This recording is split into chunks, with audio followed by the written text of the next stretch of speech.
Como estão, prezados alunos e prezadas alunas? Chegamos à nossa última unidade da nossa disciplina de Direito Administrativo no curso de Bacharelado em Administração Pública. Nesta unidade, iremos estudar sobre licitação, contrato administrativo e controle da administração pública. Na realidade, nesta última unidade, iremos compreender o Instituto da Licitação, os princípios que norteiam a administração pública quanto às licitações, as hipóteses de dispensa e inexigibilidade de licitação e as peculiaridades das modalidades existentes. Também, nesta última unidade, iremos analisar os contratos administrativos. Diferentemente dos atos administrativos que nós já estudamos, nestes são aqueles, podemos dizer que são aqueles, os contratos administrativos são aqueles ajustes que a administração pública, nessa qualidade, celebra com pessoas físicas ou jurídicas, públicas ou privadas, e também iremos estudar, dentro desse conteúdo de contratos administrativos, as chamadas cláusulas exorbitantes, as quais conferem prerrogativas à administração e a colocam numa posição de supremacia perante o particular. Para finalizar este estudo, iremos também identificar as formas de controle sobre os atos praticados pela administração pública, diferenciando aquilo que nós chamamos de controle interno, controle externo e autocontrole existentes dentro da administração pública. Pois bem, iniciamos então comentando sobre este importante instituto do direito administrativo e da administração pública, chamado licitações. A licitação, na verdade, ela corresponde a um procedimento administrativo estritamente vinculado, por meio do qual os entes da administração pública e aqueles por ela controlados selecionam a melhor proposta entre as oferecidas pelos vários interessados. Podemos dizer, em relação a isso, que duas são as finalidades do procedimento licitatório: permitir a melhor contratação possível, a seleção da proposta mais vantajosa, e possibilitar de que qualquer interessado possa validamente participar das disputas pelas contratações, desde que venha se adequar às exigências previstas no edital. Maria Silvia Zanella de Pietro, nossa autora, que temos trabalhado bastante aqui na nossa disciplina, adotando um conceito de José Roberto Drome, menciona que licitação é um procedimento administrativo pelo qual um ente público, no exercício de uma função administrativa, abre a todos os interessados que se sujeitem àquelas condições fixadas no instrumento convocatório, diga-se do edital, a possibilidade de formularem propostas, dentre as quais a administração selecionará e aceitará a mais conveniente para a celebração do contrato. Esta é uma definição trazida aí por Maria Silvia Zanella de Pietro, citando José Roberto Drome, em relação ao Instituto da Licitação. Nós temos uma questão importante para nós comentarmos, muito importante no início dessa aula. Nós temos uma nova lei de licitação, a Lei 14.133 de 2021, que foi publicada em 1º de abril de 2021, e estabelece normas gerais de licitação e contratação para as administrações públicas, diretas, autárquicas e fundacionais da União, dos estados, do Distrito Federal e dos municípios. Apesar de ser nova essa legislação, muitos temas da Lei 8.666 de 93 foram nela repetidos. A nova Lei de Licitações revoga, na data da sua publicação, os dispositivos da Lei 8.666/93, relativos aos crimes e às penas, porém, os demais dispositivos da atual lei, da 8.666/93, assim como da Lei do Pregão, a 10.520 de 2002, e também dos artigos 1º ao 47º da Lei 12.462 de 2011, que é a lei que trata do RDC, o Regime Diferenciado de Contratação, permanecerão em vigor por mais 2 anos após a publicação da nova Lei de Licitações. Lembrando que essa nova lei ela foi publicada agora, em 1º de abril de 2021. Tá bem? Nós temos, quando nós falamos de licitações, várias fontes normativas que, de uma certa forma, regulamentam esse procedimento. As principais fontes constitucionais, ou seja, na Constituição Federal, nós vamos encontrar ali no artigo 22, inciso 27, no artigo 37, inciso 21, e no artigo 173, parágrafo 1º, inciso 3º, as principais normas atinentes aos procedimentos licitatórios previstos na Constituição. Do ponto de vista infraconstitucional, diversas leis tratam da licitação. Nós temos a Lei 8.666/93, a famosa Lei de Licitações, que trata de normas gerais de licitações e contratos administrativos. A Lei 14.133 de 2021, esta nova Lei de Licitações. A Lei 10.522 de 2002, que é a lei que trata do pregão. A Lei 12.462 de 2011, que é a lei que trata do regime diferenciado de contratações públicas, como, podemos dizer, as principais normas sobre o assunto, sobre a matéria atinente às licitações. Quando nós falamos em licitações, é importante, e nós já vimos isso lá na nossa unidade 1, mas aqui especificamente nós vamos tratar daqueles princípios setoriais, daqueles princípios próprios dos procedimentos licitatórios.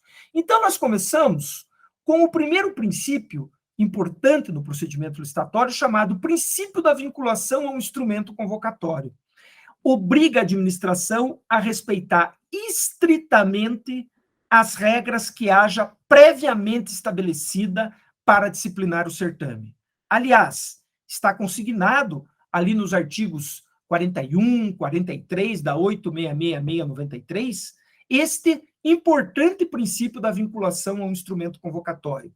A administração tem que respeitar as regras previamente estabelecidas no edital. Por isso, o princípio da vinculação ao instrumento convocatório.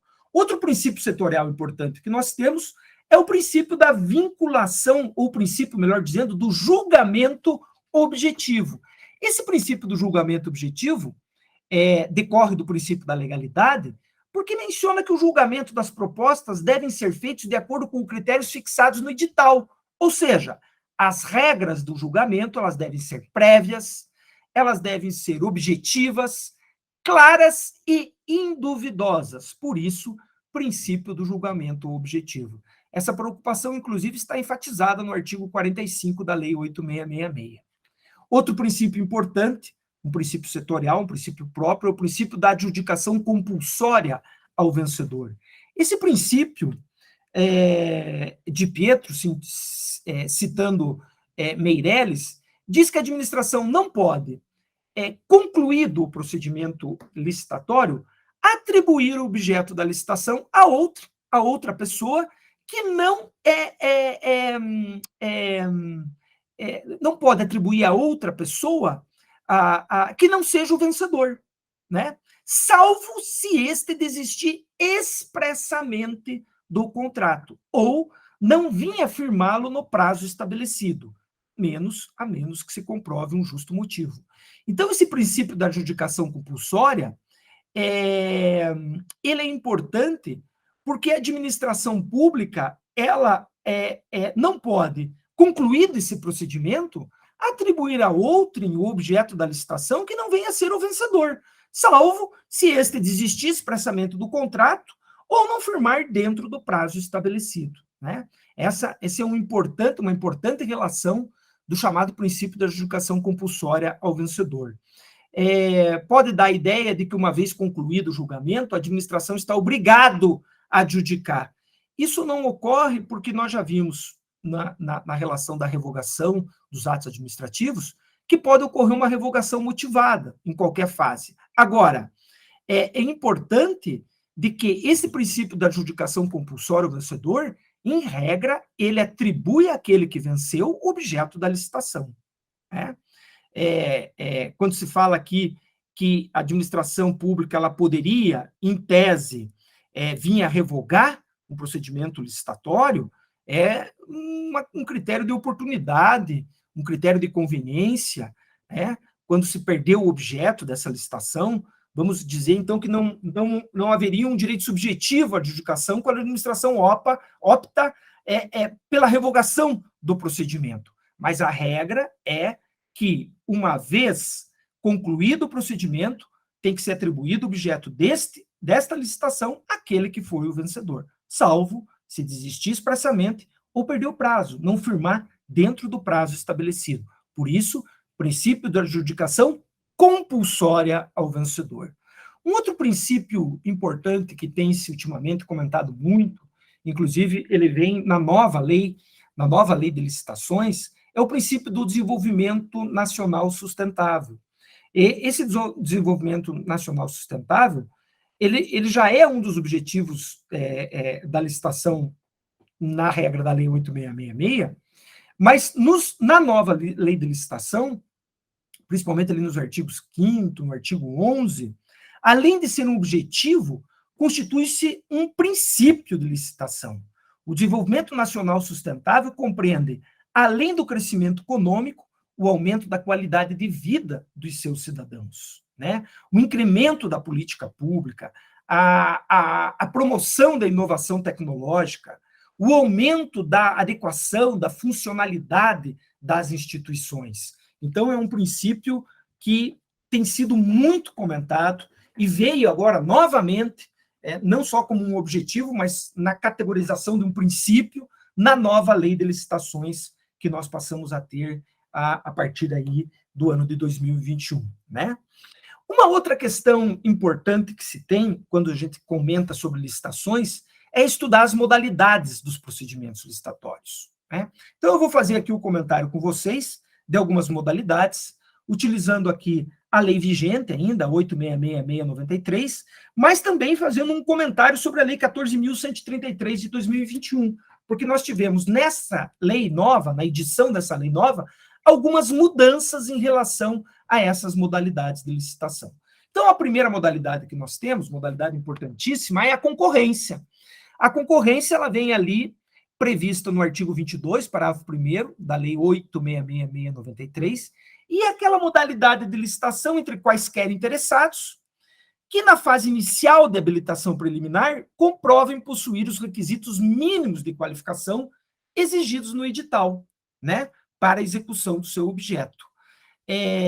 Na disciplina dessa lei 8.666, esta modalidade, nós podemos até dizer que é a mais formal de todas. Por quê? Porque a sua exigência, em regra, recai sobre contratos de grande porte econômico, ou ainda para as alienações. Então, nós temos, hoje, os valores para obras e serviços de engenharia, valor acima de 3.300.000, é a modalidade de concorrência.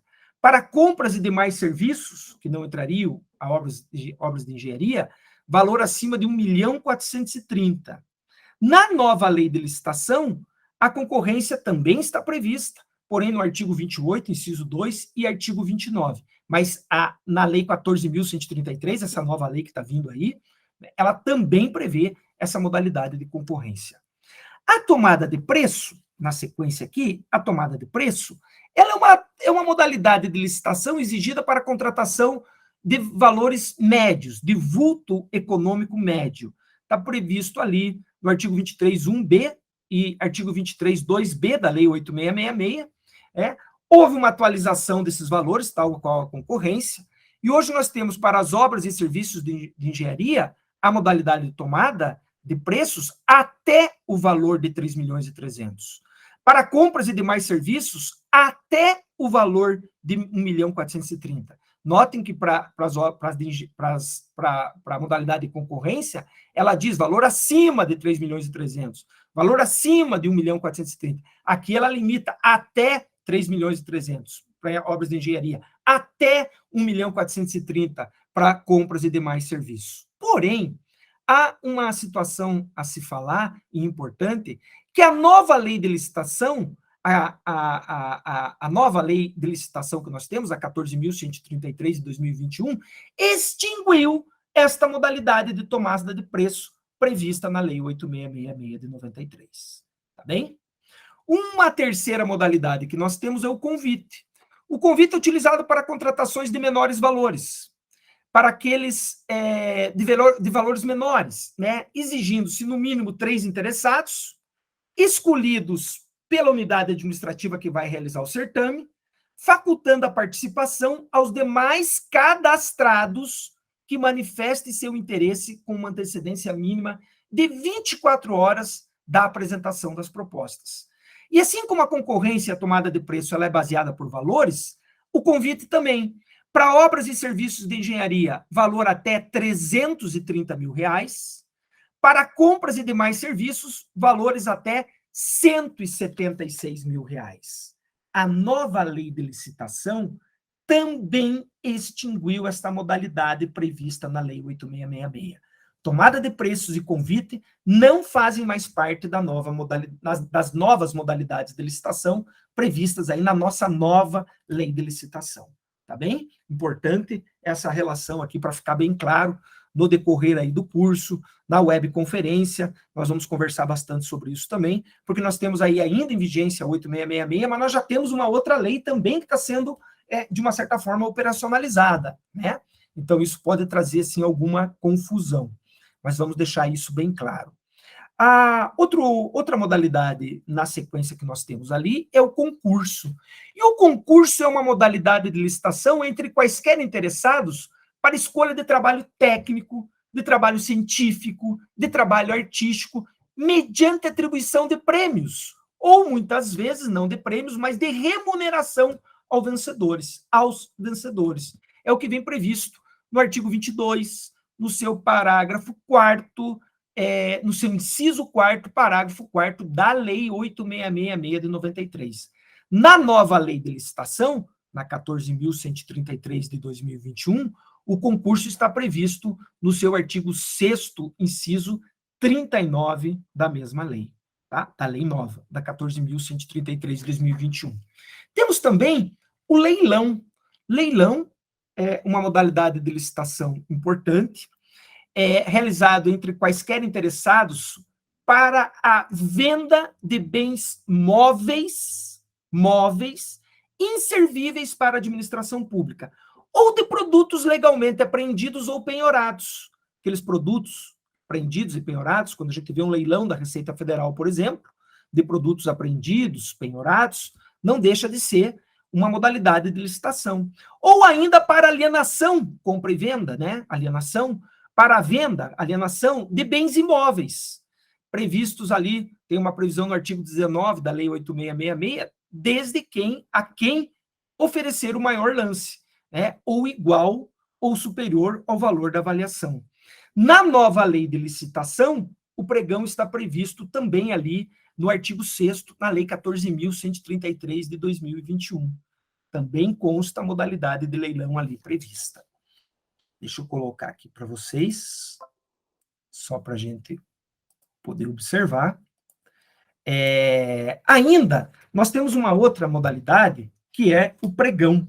Pregão, né? Atualmente nós temos a Lei 10.520 de 2002, que regulamenta o pregão, mas o pregão, ele será utilizado sempre que o objeto possuir padrões de desempenho e qualidade que possam ser objetivamente definidos no edital, por meio de especificações usuais de mercado. Tem uma previsão expressa no artigo 29 da nova lei de licitação, né?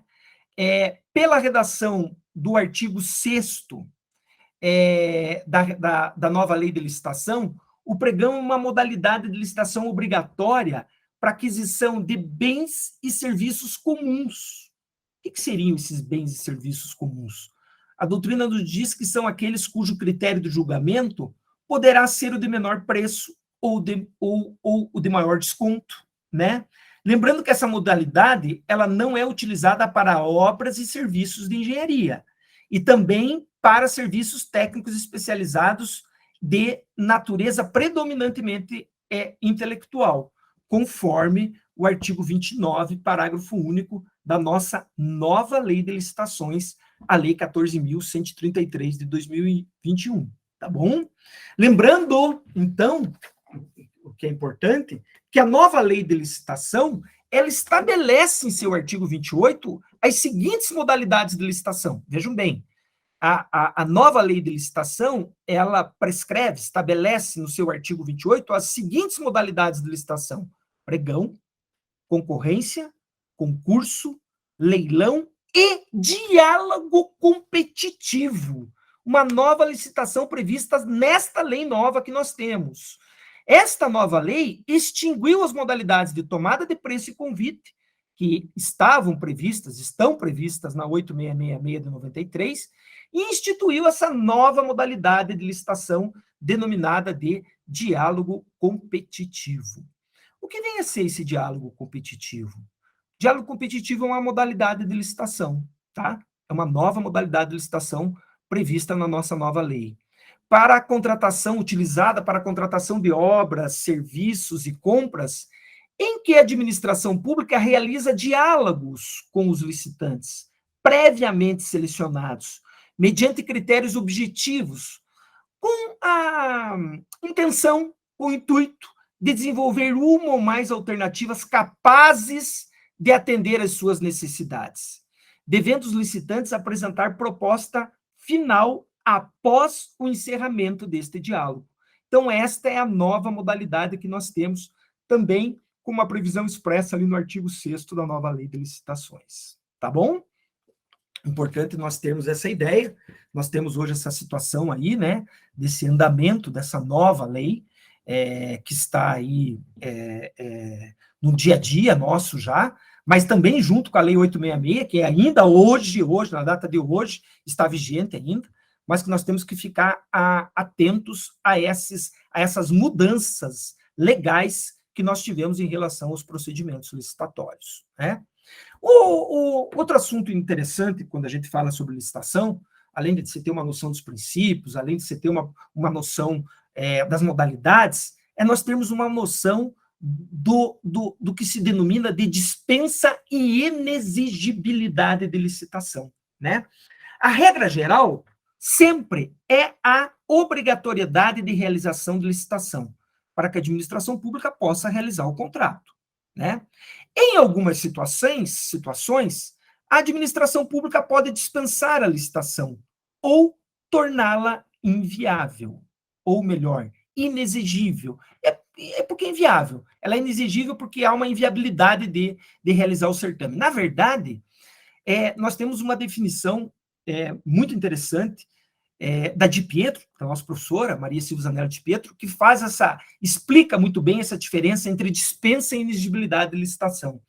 Ela diz que a diferença básica entre as duas hipóteses está no fato de que na dispensa existe a possibilidade de competição que venha justificar a licitação, de modo que a lei faculta a dispensa, que fica inserida numa competência discricionária da administração de realizá-la ou não.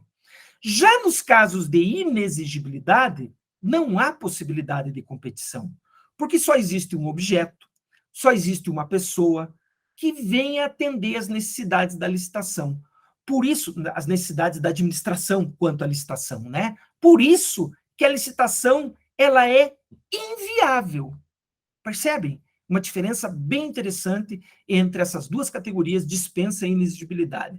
As hipóteses de dispensa, só para nós sabermos, estão previstas na Lei 8666, no artigo 24, e as hipóteses de inexigibilidade estão previstas no artigo 25 da mesma lei, da 8666. O artigo 25 da Lei 8666 destaca 3 hipóteses de inexigibilidade de licitação, traz 3 categorias que estão ali inseridas, as possibilidades de exigibilidade de licitação. Primeiro, aquisição de materiais, equipamentos ou gêneros que só possam ser fornecidos por um produtor, por uma empresa ou por um representante comercial exclusivo, primeira hipótese.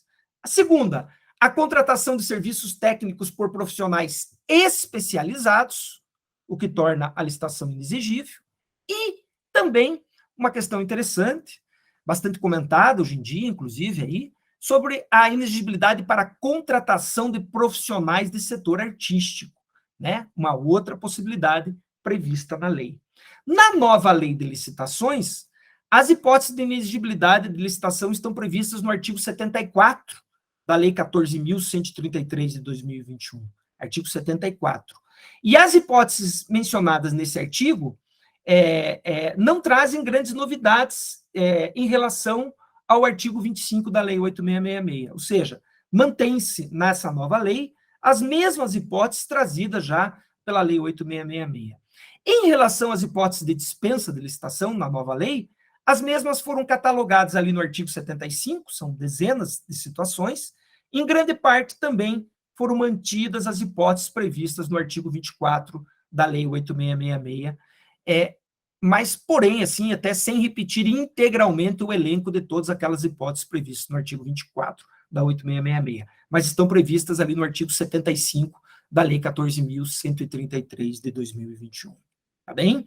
Então, com isso, a gente tem uma noção do procedimento licitatório, do que vem a ser licitação, de quais os princípios que de uma certa forma, regulamentam esse certame, né? Atendem esse certame, estão previstos, presentes nesse certame, as modalidades de licitação e as possibilidades de inexigibilidade e dispensa de licitação exigidas também na Lei 8.666 e na Lei 14.133 de 2021. Acompanhando o nosso fascículo, que nós temos aí na nossa plataforma, o fascículo do professor autor, que é o material obrigatório, nós temos um outro assunto que também está junto com licitações, inclusive vem previsto na mesma lei, a Lei 8.666, por exemplo, trata de licitações e contratos administrativos. Que são os contratos administrativos? O que são contratos administrativos? São aqueles ajustes celebrados entre administração pública e particular, regidos predominantemente pelo direito público para a execução de uma atividade de interesse público, né? A União possui competência privativa para legislar sobre normas gerais de contratação e todos os entes federados, municípios, estados, Distrito Federal, eles possuem competência para normas específicas. A Lei 8.666, de 93, e a nova Lei de Licitações estabelecem normas para contratos da administração pública. Licitações e contratos administrativos, a lei trata dessas duas categorias, dessas duas matérias, né? O que nós temos importante quando a gente fala de contrato administrativo é nós sabermos que os contratos administrativos, eles diferem dos contratos privados por possuírem chamadas cláusulas exorbitantes. E o que vem a ser essas cláusulas exorbitantes? Que estão presentes nos contratos administrativos, mas que não estão presentes nos contratos de direito privado. Os contratos administrativos, eles são caracterizados pelo desequilíbrio das partes. Uma vez que essas cláusulas exorbitantes, previstas ali no artigo 58 da 8.666 de 93, conferem prerrogativas à administração e sujeições ao contratado, independente da previsão em edital ou da previsão contratual. São cláusulas exorbitantes previstas pela doutrina de direito administrativo. Exorbitantes porque exorbitam, de uma certa forma, da relação de direito privado. Essa é uma grande diferença dos contratos administrativos para os contratos privados. Os contratos públicos, contratos administrativos, eles possuem essas cláusulas exorbitantes como uma forma marcante em relação a eles, né? A administração aqui, ela aparece com uma série de prerrogativas que garante essa posição de supremacia sobre o particular. Né? Elas vêm expressamente previstas, essa situação de supremacia, nessas cláusulas exorbitantes. Cláusulas exorbitantes, ou de privilégio, ou de prerrogativas. Como, por exemplo, exigência de garantia, alteração unilateral, rescisão unilateral, fiscalização, aplicação de penalidades, ocupação provisória, né? Exemplos de cláusulas exorbitantes que nós temos. Eu quero deixar aqui para a nossa webconferência que nós vamos ter, eu esmiuçar melhor todas essas cláusulas exorbitantes, comentar mais com vocês sobre essas cláusulas exorbitantes, uma a uma dessas cláusulas exorbitantes, né? Exigência de garantia, alteração unilateral, rescisão unilateral, fiscalização, aplicação de penalidades, ocupação provisória. Notem, num contrato de direito privado, essas cláusulas, elas teriam seu valor mitigado. Eu posso alterar unilateralmente um contrato de direito privado? Unilateralmente? Eu posso rescindir unilateralmente um contrato de direito privado? Não, né? Mas como no direito público a administração está numa posição de supremacia perante o particular, e uma das diferenças dos contratos públicos para os contratos privados são ou é a presença dessas chamadas cláusulas exorbitantes, elas dão essa possibilidade da administração frente aos administrados. Percebem? Um importante contrato administrativo que nós temos, eu vou fazer aqui o comentário somente dele, um importante contrato de direito administrativo que nós temos dentro da relação geral dos contratos administrativos é o contrato de concessão de serviço público. Importante contrato. Esse é um dos mais importantes contratos, né? Difícil a gente falar de mais importante, mas é um dos grandes contratos que nós temos de direito público, né? Previsto ali na Lei 8.987 de 95. É um contrato administrativo pelo qual a administração pública delega a outrem a execução de um serviço público, para que executem seu próprio nome, por sua conta e risco, assegurando a remuneração mediante tarifa. Tarifa que é preço público, né? Um preço pago pelo usuário do serviço. Tarifa não é tributo, tarifa é preço público, preço pago pelo usuário do serviço. Ou outra forma de remuneração decorrente da exploração desse serviço. Atualmente, volta ao poder público a utilizar-se dessa concessão, né, de serviços públicos como forma de delegação de serviços públicos a empresas privadas. Por exemplo, as concessões de nossas estradas para as concessionárias de serviço público. Um exemplo claro de um contrato de concessão de obra pública, né, precedido muitas vezes de execução de obra pública também, é uma característica, um exemplo clássico desses contratos de concessão de serviço público, muito utilizado, né? Quais são as principais características, se nós fôssemos comentar sobre as principais características desses contratos de concessão de serviço público? Nós poderíamos dizer que só existe concessão de serviço público quando se trata de serviço do próprio Estado. O Estado pode conceder, porque o serviço é dele, né? O poder concedente, o Estado, só transfere ao concessionário, esse particular, a execução do serviço, mas o Estado continua titular do mesmo, né? Titular. O que lhe permite, de uma certa forma, dispor de acordo com o interesse público, né? A concessão sempre será realizada através de licitação e sempre na modalidade de concorrência. É exigência da Lei 8.987 que, se eu for delegar a um terceiro uma concessão de serviço público, eu realize licitação e na modalidade de concorrência pública. A concessionária, que é o particular, ela executa o serviço em seu próprio nome e corre os riscos normais de todo empreendimento e faz jus ao recebimento da tarifa, né? Da tarifa que é o preço público. A tarifa tem natureza de preço público aqui, né? A responsabilidade do concessionário por prejuízos causados a terceiros, né? É uma responsabilidade objetiva, que a gente chama, né? Prevista ali no artigo 37, parágrafo 6º, que estendeu essa norma às pessoas jurídicas de direito privado prestadora de serviço público. Responsabilidade pela prestação desse serviço. Responsabilidade, diga-se essa objetiva, né?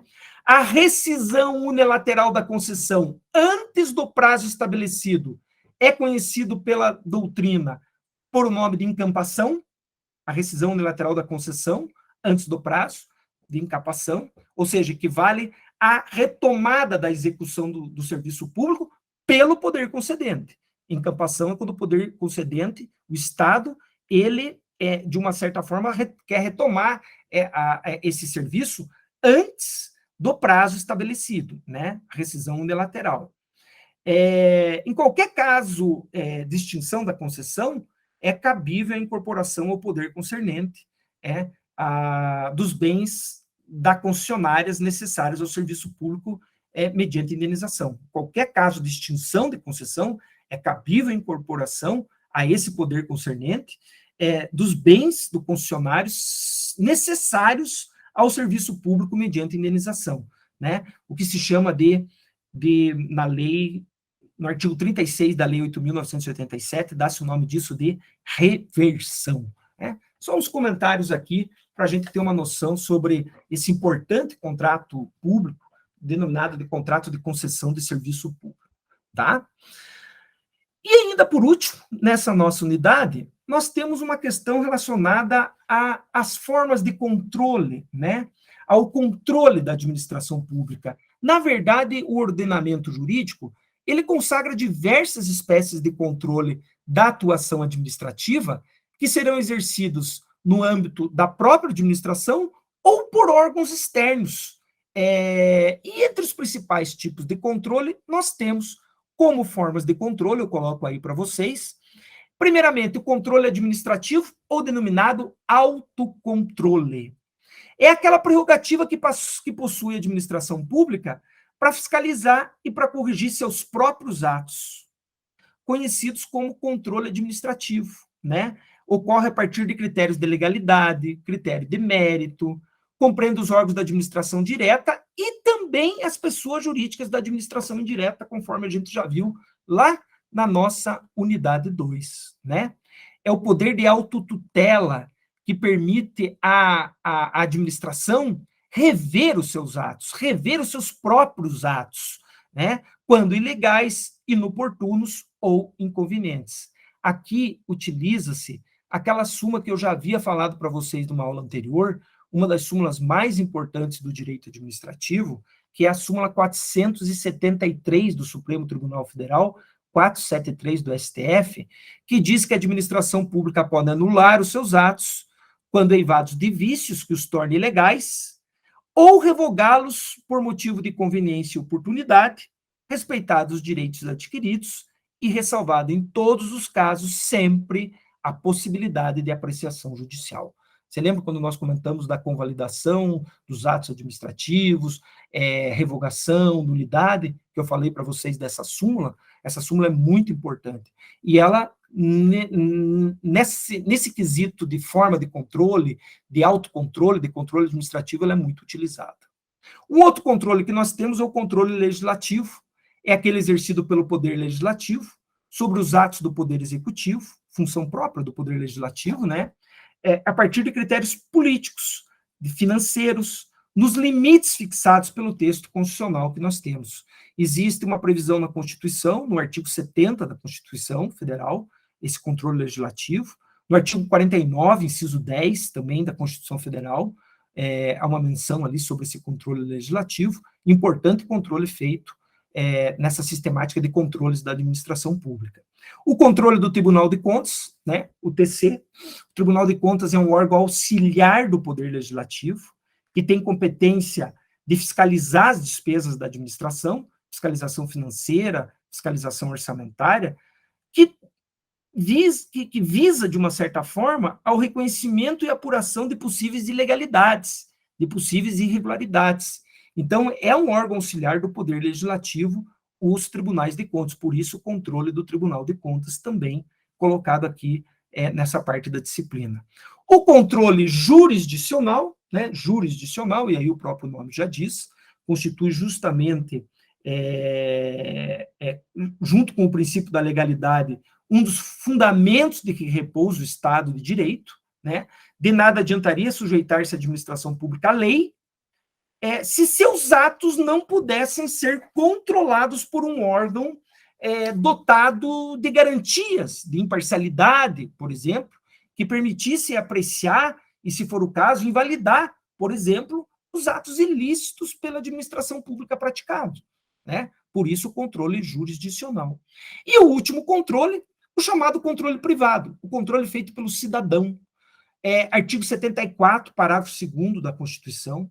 Esse parágrafo 2º, artigo 74, estabelece que qualquer cidadão, qualquer pessoa do povo, partido político, associação ou sindicato é parte legítima para, na forma da lei, denunciar irregularidades, ilegalidades perante a própria administração, perante o Tribunal de Contas. É aquela possibilidade que nós temos por exemplo, de chegar na administração pública e requerer uma certidão de inteiro teor sobre algo, de requerer um atestado, né, que são exemplos de atos administrativos, inclusive. Então, o controle privado é um controle muito importante também quando o assunto é as formas de controle da administração pública. E com isso, nós encerramos essa nossa quarta unidade, encerramos essa última unidade que nós temos do nosso curso. Assim, você percebeu a importância desse tema no dia a dia, né? Estudando e comparando os institutos, os conceitos, as normas que regem esse assunto, né? Neste momento da disciplina, é importante nós termos em mente e observar que esses assuntos interessam não só a administração pública, mas também a terceiros. Envolve interesses de terceiro também, não só da administração pública, mas de terceiros também. E, principalmente, uma grande responsabilidade de todos os agentes públicos envolvidos nestes procedimentos, como, por exemplo, aqui nas licitações. Imagine a responsabilidade de um agente público na condução de um ato administrativo, na realização de um procedimento licitatório, de um certame licitatório, né? Então, é importante a gente ter em mente a importância desse assunto, né? A importância que nós temos desse assunto quando envolve interesses de terceiro, quando envolve interesses da administração pública e quando envolve também uma grande responsabilidade daqueles que participam com a administração pública, dos agentes públicos que estão ali realizando os atos e os contratos administrativos. Importante a gente ter esta noção. Espero todos vocês na nossa webconferência, que nós vamos falar e fazer sobre esse assunto de licitações, contratos e controle da administração pública, a qual será realizada no mês de novembro. Aguardo a todos lá. Muito obrigado a todos vocês. Um grande abraço. Até mais.